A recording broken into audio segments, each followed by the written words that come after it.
ഒന്നിലേറെ ഓപ്ഷൻസ് നമ്മുടെ മുന്നിലുണ്ടാകുമ്പോൾ നമ്മളൊന്ന് കൺഫ്യൂസ്ഡ് ആവാറുണ്ടല്ലേ?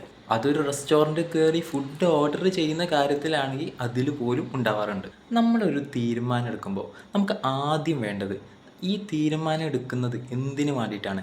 അല്ലെങ്കിൽ ഇതിൻ്റെ ലക്ഷ്യം എന്താണെന്നുള്ളത് നമ്മൾ ഒന്ന് ഉറപ്പ് വരുത്തണം എന്നുള്ളതാണ്.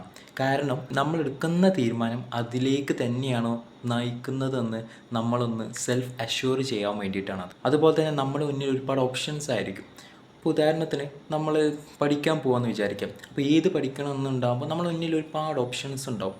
അപ്പോൾ ഓരോ ഓപ്ഷൻസിനെ പറ്റിയും നമ്മൾ വ്യക്തമായിട്ട് അറിഞ്ഞിരിക്കണം. അതിനെക്കുറിച്ചുള്ള നമ്മൾ മനസ്സിലാക്കിയിരിക്കണം എന്നുള്ളതാണ്. ഓരോ ഓപ്ഷൻസിലും തീർച്ചയായിട്ടും നമുക്ക് അനുകൂലമായിട്ടും പ്രതികൂലമായിട്ടും പല കാര്യങ്ങളും ഉണ്ടാവും. നമുക്ക് ഓവർകം ചെയ്യാൻ പറ്റുന്ന പ്രതികൂലങ്ങളൊക്കെ ഉള്ളത് ഏതാണെന്നൊക്കെ ഒന്ന് നോക്കിയിട്ട് നമുക്ക് ഏറ്റവും ബെറ്റർ ആയിട്ടുള്ള ഓപ്ഷനാണ് നമ്മൾ ചൂസ് ചെയ്യേണ്ടത്. അതുപോലെ തന്നെ മറ്റുള്ളവരെടുക്കുന്ന തീരുമാനം എന്നുള്ളതിലല്ല, നമുക്ക് ഏറ്റവും എഫക്റ്റീവ് ആയിട്ടുള്ളത്, നമുക്ക് ഏറ്റവും ഉചിതമായിട്ടുള്ള തീരുമാനങ്ങളാവണം നമ്മൾ എടുക്കേണ്ടത്.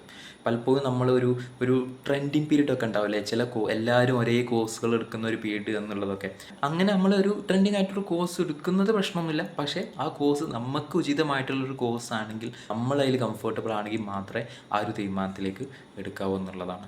അതുപോലെ തന്നെ തീരുമാനങ്ങൾ എടുക്കുന്ന സമയത്ത് കൃത്യമായിട്ട് അതിനെ മനസ്സിലാക്കാതെ മുൻധാരണകൾ വെച്ചുകൊണ്ട് നമ്മൾ തീരുമാനം എടുക്കുമ്പോഴാണ് പലപ്പോഴും നമുക്കത് വിനയായിട്ട് മാറാറുള്ളത്. ഇത്തരത്തിലുള്ള കാര്യങ്ങളൊക്കെ നമ്മൾ തീരുമാനങ്ങൾ എടുക്കുന്ന സമയത്ത് ശ്രദ്ധിക്കുന്നത് വളരെ നന്നായിരിക്കും.